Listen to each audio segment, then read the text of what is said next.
विश्वास आहे.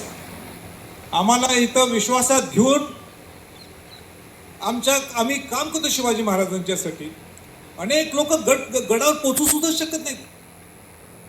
बरेच लोकांच्या जबाबदाऱ्या गडाच्या खाली असतात, गडाच्या खाली, रायगडच्या खाली. म्हणजे त्यांची सुद्धा इच्छा असते की शिवराज्याभिषेक सोहळ्याच्या दिवशी आम्ही का नाही त्या राजसदनमध्ये. पण त्या समिती नाही, आमची जबाबदारी आहे. आमच्याकडे ही जबाबदारी नुसतं मी घ्यायची म्हणून नाही, पण आम्हाला शिवाजी महाराजांचा सोहळा जगापर्यंत पोहोचवायचा आहे. या हेतून, या दृष्टिकोनातून हे सगळे काम करत असतात. आज मी ठरवलं होतं भाषण करायचं, पण एवढे लोक पाहून मीच थक्क झालोय की आपण नेमकं काय बोलायला पाहिजे. आणि म्हणून मी ठरवलं की आज जास्त काय आपण बोलायचं नाही. जे काय बोलायचं 6 जूनलाच बोलायचं. पण बोलत असताना तुमचं कौतुक तर करायला पाहिजे 1-2 मिनिटं. आणि म्हणून मी इथं उभा आहे. म्हणजे इथं चालत येत असताना सविताजी म्हटले काय कसली गर्दी आहे. आणि ते सुद्धा तुमच्यात जास्त, माझ्यापेक्षाही जास्त त्या नियोजन समितीच्या मध्ये काम करतात. त्यांना सुद्धा आनंद झाला. ही कामाची पोच पावती आहे.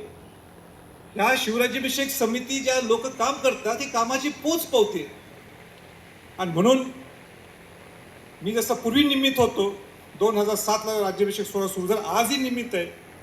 आणि या निमित्ताच्या माध्यमातून मला मनापासून या समितीचे सर्व अध्यक्ष इथं मागं बसलेले, माझ्या डावीकडे उजवीकडे बसले, माझ्या समोर बसलेले, या सगळ्यांचा मनापासून राज्याभिषेक समितीच्या वतीनं मी मनापासून अभिनंदन करतो. पण या समितीच्यासाठी वेगळ्या वेगळ्या समिती स्थापन केल्या. किती 40 समित्या आहेत. आणि त्या समित्या नुसत्या नावासाठी समित्या नाहीत. आपल्याला दिसूनच येईल ह्या माझं भाषण झाल्यानंतर, माझं मनोगत झाल्यानंतर कशा पद्धतीने कामकाज चालू राहील. म्हणजे देखावापणा नाही. म्हणजे ही प्रेरणा आहे शिवाजी महाराजांची. मी तुम्हाला सगळ्यांना पाहून देतो, उत्साह आलाच, पण ही खऱ्या अर्थाने शिवभक्ती. या वेळी या मिनिटात त्या चित्रकलेच्या स्पृशाने, पण खऱ्या अर्थाने ते एक शिवभक्त आहे.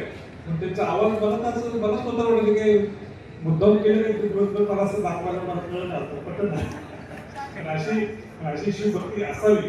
आणि त्यातनं सगळं आपल्या आजारा बाजूला आपण शिवाजी महाराजांच्यासाठी आपण काय करू शकतो. छत्रपती शिवाजी महाराजांचा वैभव त्या राज्याभिषेक सोहळ्याच्या माध्यमातून देशात जगापर्यंत पोहोचवलं. आपले सर्वांचे बरेच वर्ष आपल्याला जेवायला पण नाही मिळायचं.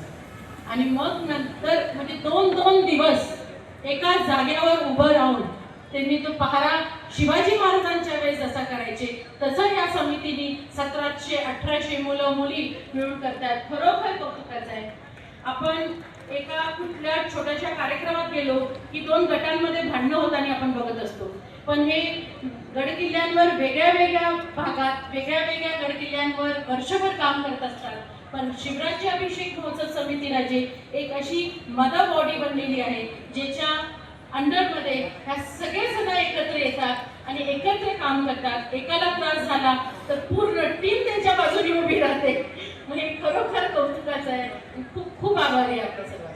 शिवभक्त नियंत्रणचं जे नियोजन आहे त्याच्यातील काही गोष्टी तुमच्यापर्यंत पोहोचवणं आम्हाला वेळेमुळे संभव होत नाहीये. त्यामुळे शहाजीराजांनी आपल्यासाठी एक कृती आणलेली आहे की ज्या लिंकद्वारे आपण रजिस्ट्रेशन करत होतो तशाच प्रकारची एक लिंक आपल्याला पुरवली जाईल. त्याच्यामध्ये आपण सर्वजण आपल्याला ज्या काही सूचना करायच्या आहेत त्या सूचना त्यामध्ये विभागवार जाऊन करू शकता. म्हणजे आमच्याकडे प्रत्येक डिपार्टमेंटला समितीच्या त्या सूचना आम्हाला मिळतील. गड उतार व्हायला अंधार व्हायचा का तर आपल्यामध्ये एक जी शिस्त आणणं गरजेचं होतं ती नव्हती. परंतु आपल्या सर्वांचं ते कौतुक आहे की एवढ्या कमी वेळामध्ये एवढ्या मोठ्या संख्येला ही शिस्त लावणं हे आमचं क्रेडिट नाहीये, तर हे तुमच्या सर्वांचं क्रेडिट आहे. त्यामुळे स्वतःसाठी एका काळामध्ये